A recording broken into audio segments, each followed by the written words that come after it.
So this is the 7 MXY1 and MXY2 class. You just saw Jeff Perrett there with Billy Askew, winner of the big wheel 85 class. So here we are. These are the 125s, the 250s, the youth riders. This is the next stage for the big wheels as they, you know, come ever closer to adulthood. So here we are. This is the youth class MXY 125 and MXY 250, sponsored by 7. We're just going to get loaded up onto the gate now. We'll get them into their 3rd race of the weekend. Try and get our eyes on who's going to get this important hole shot. I think it does make quite a difference in this track. FatCats is one of those circuits. It is quite difficult to make passes on. Some parts of the track are tight, you know. I'm not saying it can't happen, but a start is very important here.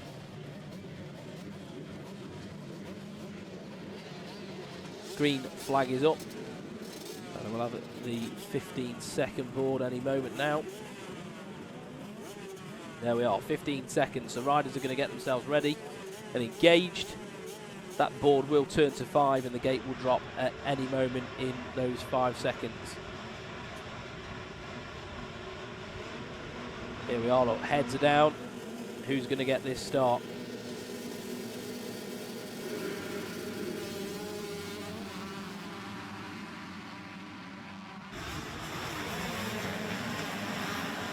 Riders pushing through the first turn.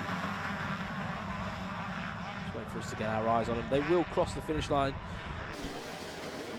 and then they'll come up on our timing and scoring as well, and you'll be able to see that on your screens at home.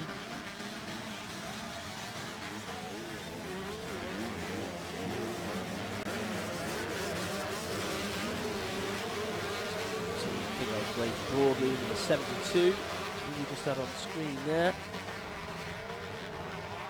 Here they are coming through. And leading the way is the 421 of Bayliss Uting, followed by Charlie Heyman. So a good start for Charlie Heyman on the 125. Ollie Colmer there as well. Ollie and Charlie, obviously the 2 up-and-coming 125 stars, I would say, in this. Tyler Westcott's there as well. But on the 125s, it's Charlie and Ollie Colmer, who have been battling most of the weekend. But Charlie Heyman's managed to get the better of Ollie, so Ollie's going to want to try and bounce back today, I imagine. But there we are, Charlie Heyman, pretty local lad from Nottingham, so probably spun quite a few laps around this track. Probably. Definitely. I was going to say, yeah. Definitely. Come on now. Yeah. And let me just split these classes up. We've got all this tech in front of us here, so we can split the classes. So the MXY2, as they came through, Bayliss Uting, Tyler Westcott, Leon Williams, Jack Taylor, Mackenzie Marshall was in 5th. And in MXY1... Yeah, MXY 125, Charlie Heyman absolutely smashing it again ahead of Ollie Colmer. Reese Ross, number 84. Cole McCulloch, 13 years of age, just literally coming straight up off the small wheel, just not bothering with the big wheel. 85, bang, straight into 125. If you've got the length in your legs, why not? Just get it done. Well, proving already, he's right there, you know, and he's basically 2 years younger than most of the riders in this that he's racing against, in some cases 3. So, so keep an eye out on number 54 on the Hitachi Milwaukee Good Hitachi, ride. yeah. So Bayliss, where did he come from? Well, I mean, Bayliss, he's been around. Obviously, I've heard his name many times before. I can't recollect him doing too many races last year. The first lap leader award, who was first over the line there? Was that Tyler Westcott? I think it was actually Bayliss. It was Bayliss Uting that got Bayliss, yeah. Or was it Tyler Westcott? He's already out of shot, wasn't he? No, I'm sure. Okay. I'm sure. Either way, we can go back and look at the data. That's the point. And see. Bayliss got a really good start. I think he whole shotted it and took that first. Yeah, so we'll be able to. That's the beauty of it. That's why we do the first across the line and not the whole shot. because then we need somebody out there, and then we need to spray a line across, and then it's a matter of opinion. Sometimes like, well, I got it, you didn't. With this, we've got the transponders. There's no arguing. We know we can go back on the data and work out who scored the point towards the Planet Moto's first lap leader award. It could have been Charlie Heyman, actually, I would have thought, because obviously you're looking at the classes there. I think Charlie was maybe first across the actual line. I don't know. I don't think he was. Was he? Okay. No. Look, I was here. Sorry, mate. I was out of the thing. Look, listen, mate. I've got it. I'm under control. I tell you what, Mackenzie Marshall looks pretty good at the minute. He's absolutely ripped through a load of them. So Mackenzie Marshall, wherever I can get him again. There's McCulloch. Right in. Well, he's registered as number 55. He's got 555 on his back. And that was the number 84 of Leon Ongley. Oh, Leon. I think he went down on the first lap, so tough go for him. So they'll come through this time. We'll get a little bit of a more accurate running order. So I'm just laughing because I just saw Mickey Stock and Drew Stock watching, and then realised he was on TV and thought, oh, try and get off the TV. It's quite funny. So Drew is an 85cc rider that's not racing. He had a nasty pre-season crash. But he will be joining us for round 2. Be back riding. Drew Stock out there riding for the Madison Free Flow team. He's here watching with his dad. There's number 22, Jack Taylor on the Team Green Kawasaki. Moving up, there is Ben Musto, number 163 on the Matt Gardner machine in all red. He is last year's 85 champion. Yep. And they're doing well as well. You know, he's setting a good pace at the minute, 2:03. Fastest man on track. Came through that time. Charlie Heyman, no surprise there. 156. Well, 157. Just under 157. We'll give him the 156 anyway. Ollie Colmer, Tyler Westcott, Cole McCulloch 4th, and Baylor Shooting now down to 5th. Yeah, this one is presented by 7MX. Great to have these guys involved. Obviously, such a major motocross brand. The story behind it, James Stewart obviously started it, along with some others. It's just gone from strength to strength. Brother Malcolm, obviously repping the 7 brand now. Yeah, doing very well actually as well in the Supercross series this year. Brother Malcolm, starting to walk in the same shoes as James did. I tell you what though, they are an innovative brand. Innovative? That's close enough. And they've done some new things, haven't they? They've come up with like slightly new kit designs. We've got the compression jerseys, the pants as well, a little bit more technical. There's a lot of thought that's gone into creating a more technically derived motocross kit, I think. Oh, they're big on it. I was fortunate enough to be over there in January. Had a little walk around the HQ there. Some great stuff. I was fortunate enough to see what's coming. Some of next year's kit. Wasn't allowed to take any pictures. Any good? Yeah. There's some good stuff on the way. They're always quite vibrant with the colours on, and I think they're brave a lot of the time with stuff they do as well. But I like it, and you need that. You need people to lead the way, especially fashion. I tell you what, though, James Stewart actually watches this show. Yeah, so somebody told me, which is great. In which case, afternoon, James, morning, whatever it is. Whatever it is, if you are watching, it's good to have you on board, mate. It is indeed. Yeah, these kids, so these are riders from sort of ranging from Cole McCulloch out there at 13, up to about 18. Varying, obviously, and then that's the difference. We got kids like Harrison Greenoff is a great example. 6 stone he weighs. Yeah. He's tiny. How do you even get a 125 to work? Well, get this, right? Because he's so light, they've put a 3 kilogram block of metal in his airbox. Really? To try and get some traction on his rear wheel out of the gate, because it just spins because he's so light.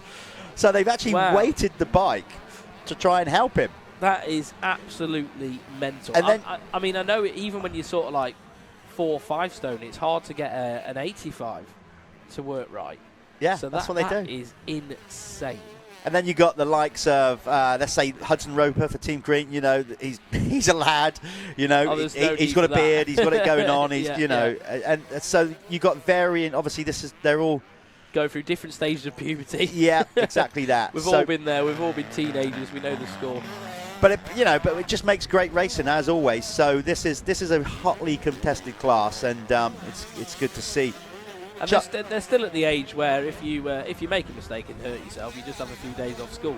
Yeah. So they're all full send with care. So it's Charlie Heyman is your race leader.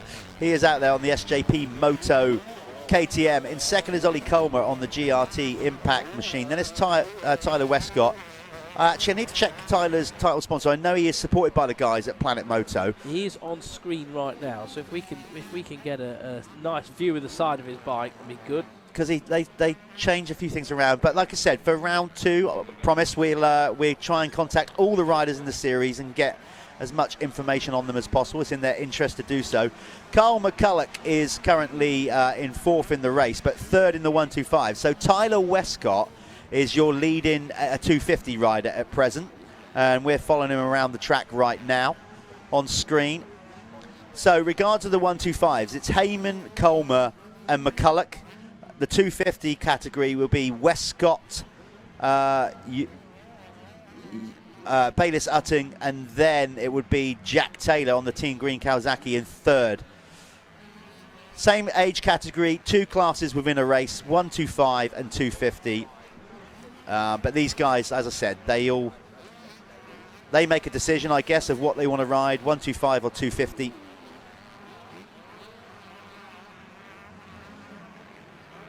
No, I was actually just trying to find Tyler Westcott's Instagram. Can't find it.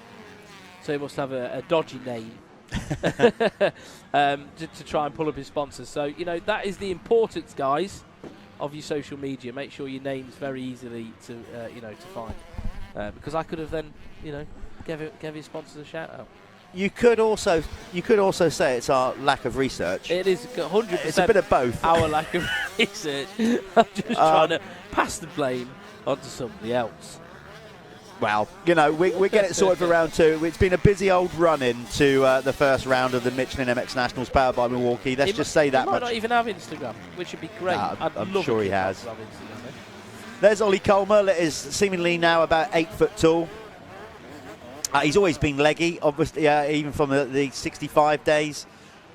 He's starting to fill out a little bit now, but Ollie will be competing in the EMX 125 as much as he can. Yep. He's coming under pressure from Tyler Westcott now. This is the battle for 3rd in the race, but of course, regards of class points, it doesn't matter if Westcott goes by because Colmer will still be in 2nd in the 125s. So Tyler Westcott is backed by HJA, Planet Moto, KTM, and he's just made the move on Ollie Colmer for 2nd. Obviously, he's leading the MXY2 anyway, but it's still bragging rights, isn't he? He's still got a... Look, Ollie's having none of it. Though. Coming about half the engine capacity. Colmer is on a got the inside. Oh, Tyler hit a big old braking bump. Oh, Colmer getting a little bit aggressive, putting a wheel where he needed it to be. And the 202 of Tyler Westcott just had to yield a bit there, but he is on the inside. He's going to cut back though. Good, great race. Yeah, very good. He's got him as well, hasn't he? He's got the run on the 56. Better run through the rollers, and he's on the inside again. FatCat circuit providing some good racing, and Colmer going wide look, so he's going to enter the rollers with a lot more speed. And here we are, look. Tyler messed him up because he went for it. He had a run on him, but then he went for a roll-off or something there. And this is a brilliant race for 2nd in the race. Of course, like I said, they're not actually racing for their position because one's a 125. Ollie Colmer's on the 125. Pride. But this is what I love. It's like they don't have to do this, but they're racers, and it's absolutely brilliant. And it's going to probably pull these two on. Heyman, though, he's got a nice gap, 9 seconds at the moment. Can Colmer do anything about Westcott now? See, Colmer's just using a lot wider lines on the circuit. He's trying to keep that 125 in the right RPMs. It's really important on obviously those bikes. 250F, you can just dive on the inside and use the torque a little bit more. We're sticking with this battle because it's that good. Charlie Heyman, he's going to get plenty of TV time throughout the year, I should imagine, in winner's circles and whatnot. But right now, we're not sticking with Charlie because he's nearly 10 seconds out in front doing his thing. It's all about this battle for 2nd between Colmer and Westcott. Yeah. Westcott is currently in second at the minute, but Ollie Colmer is not letting him get away with it that easy. Sitting back there in fourth, and the third 125 rider is number 555 on his back. That's Cole McCulloch riding for the Milwaukee Hitachi KTM team out of Northern Ireland. Then it's Bayliss Utting. I kept saying Uting. Utting. I don't We're know. check. Yeah. Bayliss is in fifth. Ben Musto, that is, elder brother of the two. Gus's younger brother is in 85s. Ben, last year's 85 champion, is currently in sixth in the race, and the fourth place 125 rider. Then your third 250 rider on the GRT Impact machine, rider number 12, is Finley Evans. So here we are. Look, he did it again. Colmer went wide through that corner, but just not able to get enough of a run.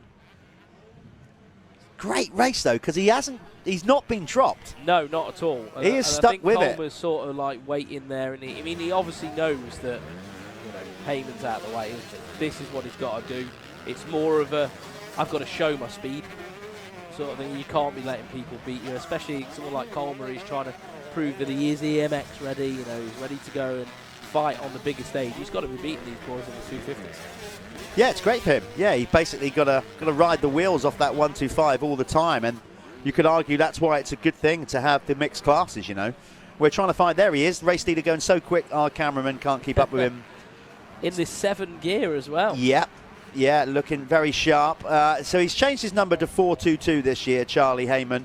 He's always pretty much ridden number 22. The reason he's done that is he's going to be racing some European Championship rounds, and they normally give you a triple-digit number in that. So rather than have, obviously, like having to keep... Yeah, you have to earn your number. Yeah. Earn a low number, yeah. But then rather than having to have different kit printed with 22 on and then 422, they've just run with 422 the whole time. So is that mark just being tight? Or probably, yeah, I don't know if it is. It just makes life simpler, doesn't it? No, I know. But Charlie, absolutely fantastic at the minute. Let's stick with Charlie for a bit here. We can, you can just get a good sense of the talent of the kid. Let's look at what he's doing differently. I mean, it's all down to momentum, isn't it? Especially around the circuit. You can evidently see there he's quite a bit quicker than when we was looking at Colmer. He was managing to go on the inside and still maintain a good speed through the rollers. So maybe just being a little bit smoother, getting all the way over obstacles as well. It's all momentum. 125 racing is all about keeping those wheels rolling, keeping them moving. There's a definite art to it, and there's two ways you could look at it. You could say, like, 125, just keep it wide open and smash everything. But that doesn't always necessarily work. I mean, look at... everybody says about Hurlings does that, but he doesn't. No. He rolls off the throttle at certain times, and then it's timing. So there's a degree of almost like supercross technique. Yeah. You want to go fast, but sometimes you just want to roll off a bit and then open it back on to, like, hop and skip over some of the bumps. Yeah, so you don't get bogged down. Exactly, yeah. If you hit into stuff, it's just going to kill the engine and take potentially on a 125. It could affect literally the entire section of the circuit if you get one part out of time. And if you watch Heyman, he's very good at landing down the downslopes of the little bumps and using everything to be able to push him forward. And gear changes on a 125 are absolutely critical. If you just get it wrong by about five yards, something like that, if you hold on a gear too long or you change too early, you can easily drop like a second and a half just by not executing the gear changes in the right area. Definitely. I think also when we're looking at 125s as well, 250Fs as well, these riders are going to want to search for parts of the circuit that aren't going to bog them down. So maybe they'll look for lines which are a little bit firmer under the wheels, because you will get areas of the track where it's held water and things like that. And definitely you have to make a conscious effort of trying to find that hard, light ground almost, and to gain speed. You do, and Charlie's doing it better than anybody at the minute. This one is a 18 minutes plus 1 lap race. We give these guys a little bit longer. Yeah, so MXY2 at the moment. Tyler Westcott still well out front, actually. 25 second lead over Bayliss Utting. In third, we've got Finley Evans. Fourth, Jack Taylor. Fifth is Hudson Roper. And then the top 5 in MXY1, obviously the 4-2-2 Charlie Heyman. And then behind him we have Ollie Colmer. Charlie Heyman bringing the lap time game down as well, 156. Cole McCulloch in third, Ben Musto fourth, and then rounding out the top 5 is the 101 of Tyler Hooley, who was on a 85 big wheel last year as well. So Tyler Hooley, great rider, cracking style as well. Yeah, he's riding for the AC United team for this year. So there's Heyman getting the 1 lap to go board. You saw it on his pit board.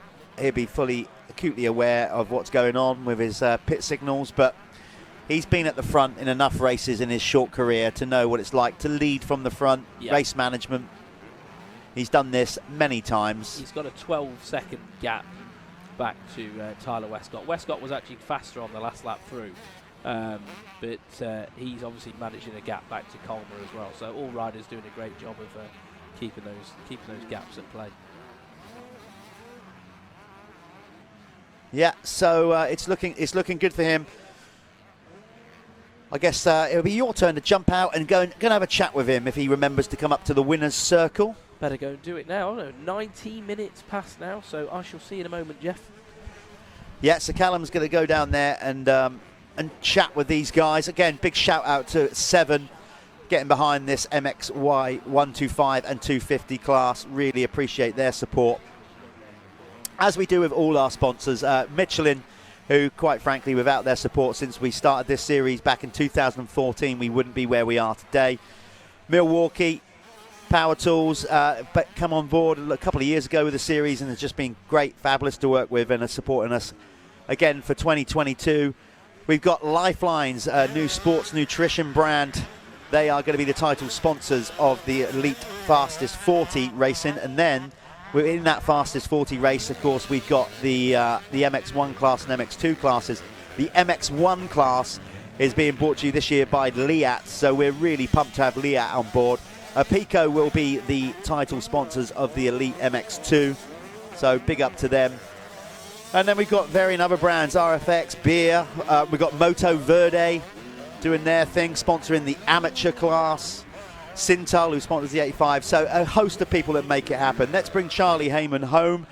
It's going to be another Moto win for the 422. Here he is, checkered flag. Charlie Heyman, another solid first morning in the office for him. Tyler Westcott is going to get second. Great battle between him and Ollie Colmer for a fair chunk of that race. Colmer just dropping off a little bit at the end, but gets a solid second on the GRT Impact KTM.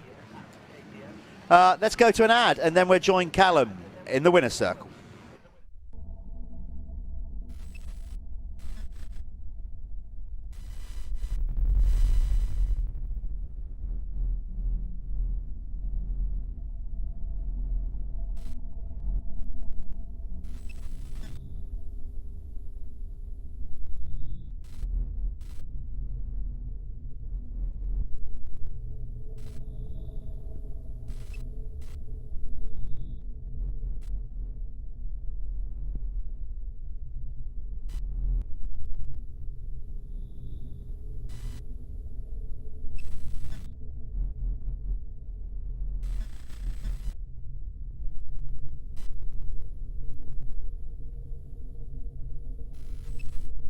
In the winner's circle with Charlie Heyman, who just absolutely dominated for the 3rd time of the weekend. How did it go, mate? What are you feeling like? Yeah, I got a good start, feeling strong. Got to the front in about a lap and then put a nice lead on over 2nd place and kept the lap times quite similar. Just ended up winning. What are you doing differently? Like from observation, it looks like you're able to carry a lot of speed around this track. You look really comfortable.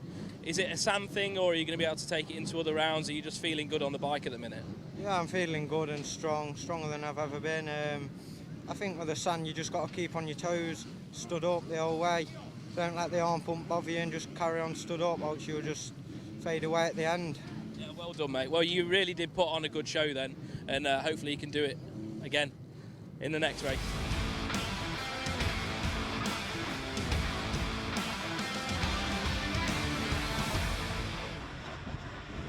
So yeah, we've got Martin Barr, Pico Factory Racing, sat in to watch this MXY1 250. Marty, I'll come to you more in a minute, but right now you've been in the position that these lot are. What's it like as a young racer, you know, when you kind of get into a stage, you turn into a young bloke and you're thinking about the pro thing, you know, what was you like at this age? Still a bag of nerves? Yeah, definitely. You know, obviously the crowd that's here, the pro riders and stuff, you know, you're always trying to look up to them, but sometimes you get a little bit overwhelmed and think about it too much, and you know, you forget about your riding side of things. But you know, it's a great stage for these guys. You know, they can go and watch pro races and see what we're doing and what we're not doing, and you know, try and put it into their race on the line now. Yeah. Well, we'll come back to you with this in a minute. This is the 15-second board up. It's going to turn to 5. Who's going to get the whole shot here in the MXY? Brought to you by 7, MXY 125 250. It looks like Tyler Westcott with a nice early entry in, but Charlie Heyman is there on that 125, right there, ready to go. No respite. They come around the first corner and straight into a really roughed out section. It's going to be interesting to see who's got the fitness. Look at those holes on the inside, and the track is now starting to dry. Martin, you've just been out. You've just said that, yeah, it's kind of different how you've ridden it before. The roll, all the bumps seem to be a little bit more sharper and closer together than previously. Yeah, that's what I was just explaining. You know, a couple of years ago, I just felt that the bumps were a lot wider and it was easier to get on top of them. Where today it just seems that they're a lot closer and a lot sharper, so it's harder to, you know, stay on top. You're kind of jumping in and out of them a lot more. But it's the same for everybody. It's absolutely brutal out there. But you know, it's just, you know, trying to keep that fitness, keep that momentum going the whole race. Have you found them over the years? You've been coming to FatCat a long time. Obviously, you know, effectively it's a hole in the ground, but you know, but dug out here near Doncaster. Is it getting to the point now where it's kind of settling so much that, like, the deep sand, we're starting to get a bit more of a harder base at FatCat now? Yeah, definitely. You know, you can feel it out there. A lot of hard edges when you try and turn out the corners a little bit early. You know, you lose the back end to the front end. It just does seem to get a bit harder. But I think yesterday with it being a little bit windy, it's dried out really quickly. And you know, and it's made it pretty powdery in places. Then, as I say, you're getting into that hard stuff. So, but yeah, it's absolutely fantastic. You know, it's very challenging, technical. It's just trying to get a start and staying clean. And you know, unfortunate for me, I mucked up my qualifying. I qualified P15, so I go to line P30. So I'm way out on the right-hand side. So it makes it tough the first couple of laps. You know, trying to get out of that gate and you know, trying to come through the pack. What happened? What did you mess up? I just found that the track this morning was very fast. It hadn't really roughed up as much as I thought it was going to be, with the schoolboys and the amateurs and stuff getting their practice beforehand. And for me, I struggled just to hang it out on a fast track like that. So it caught me out a little bit. Although the times were pretty close, but you know, at the end of the day, I was still 15th. I was too far back, and it's really upset my start position for the rest of the day.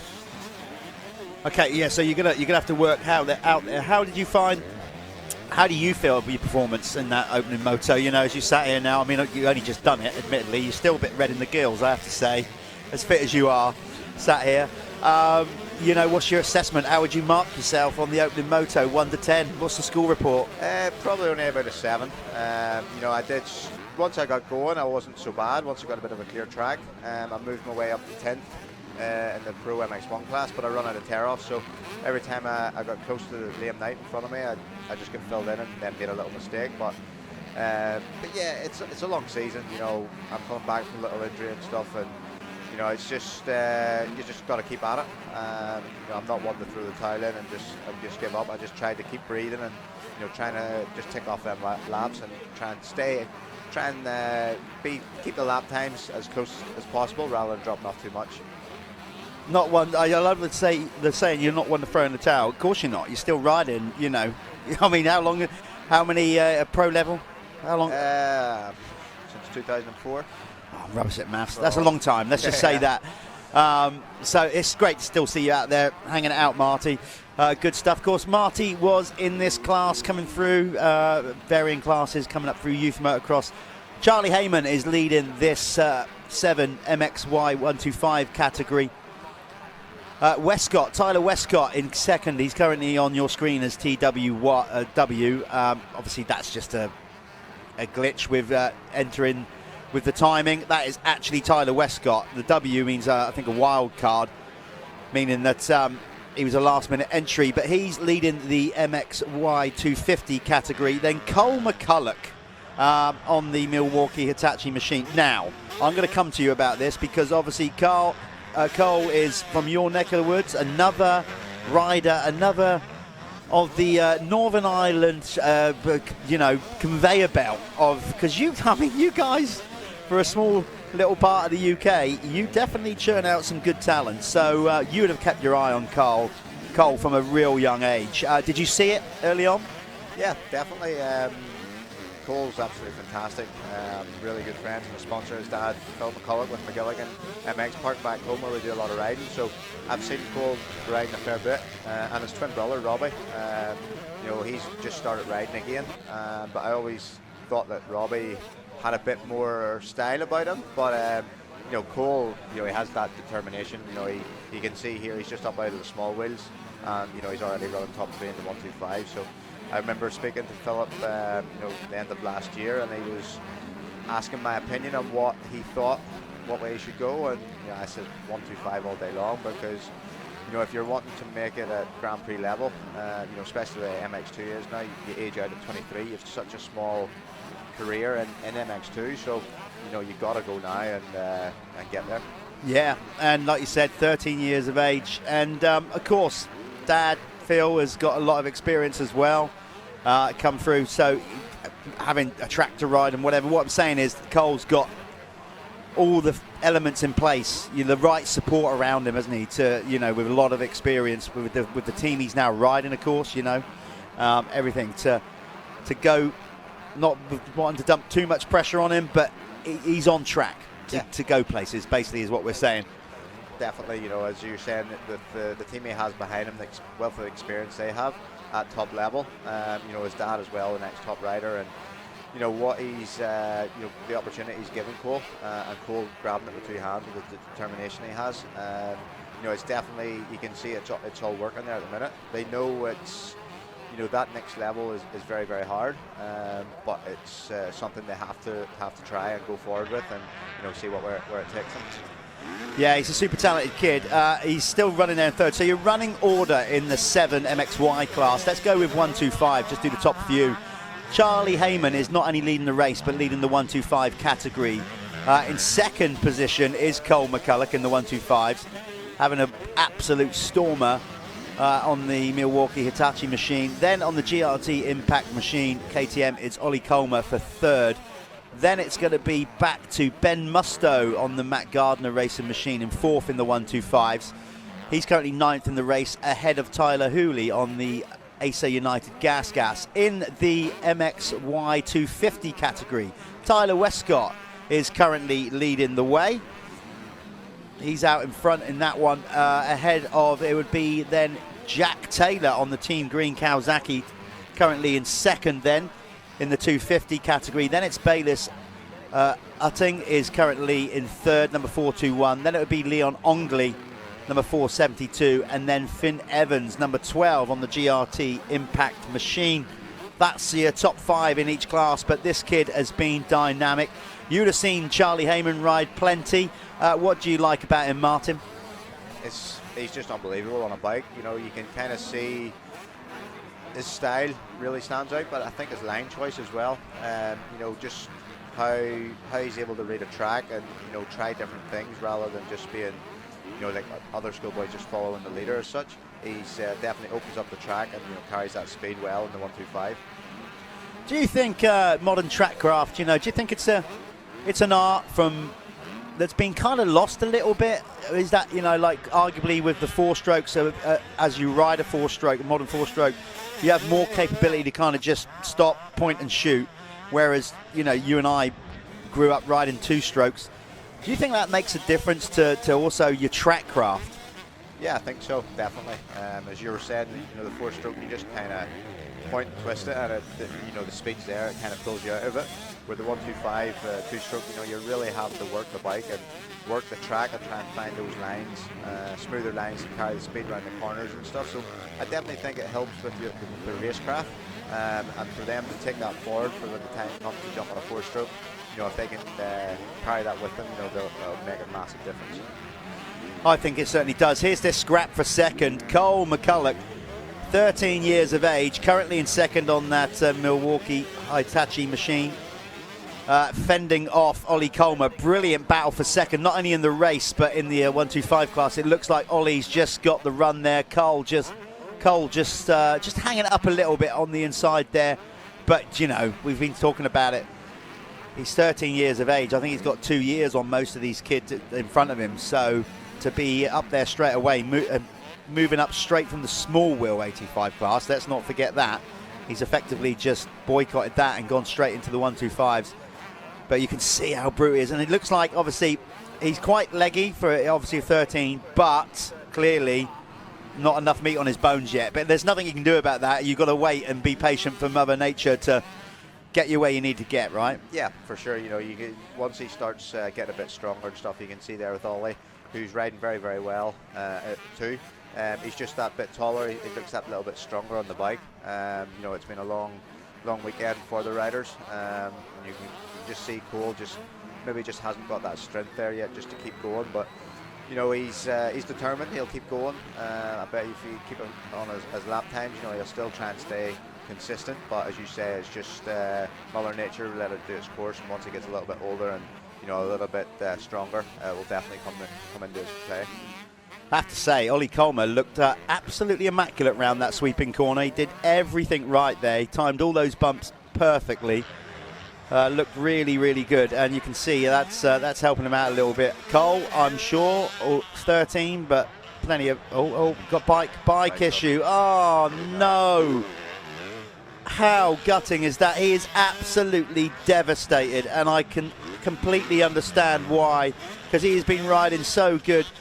It's so frustrating as a rider, Martin, isn't it? But we go into it.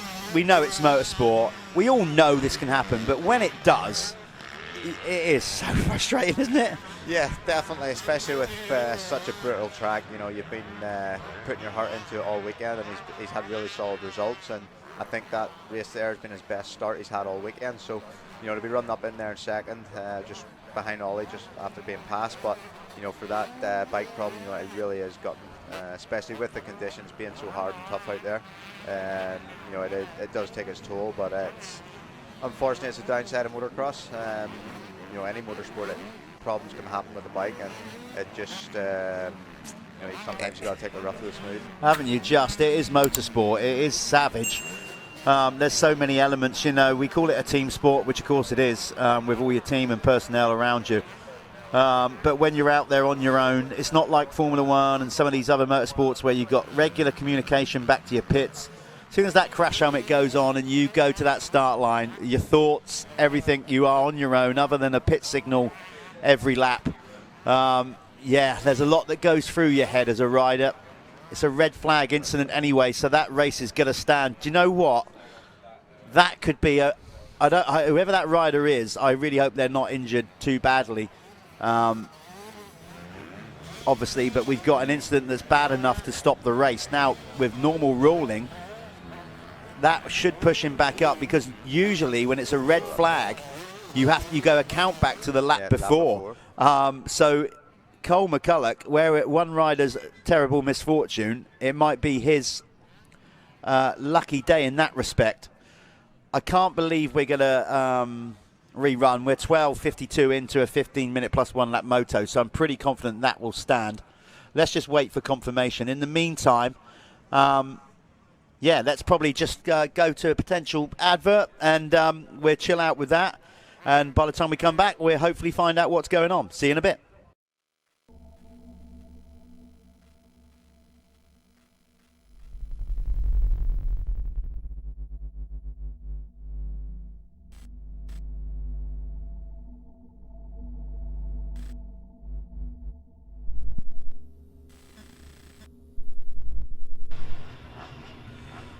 Okay, from what we can make out, that last race, the 7 MXY 125 250 is going to stand as a result.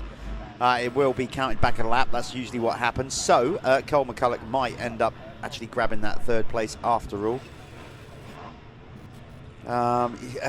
Hopefully everything was all right down there. We were trying to work out which rider it was that actually got injured. We think it might be Cade Rains, but he got up and walked away on his own steam anyway. So good news there.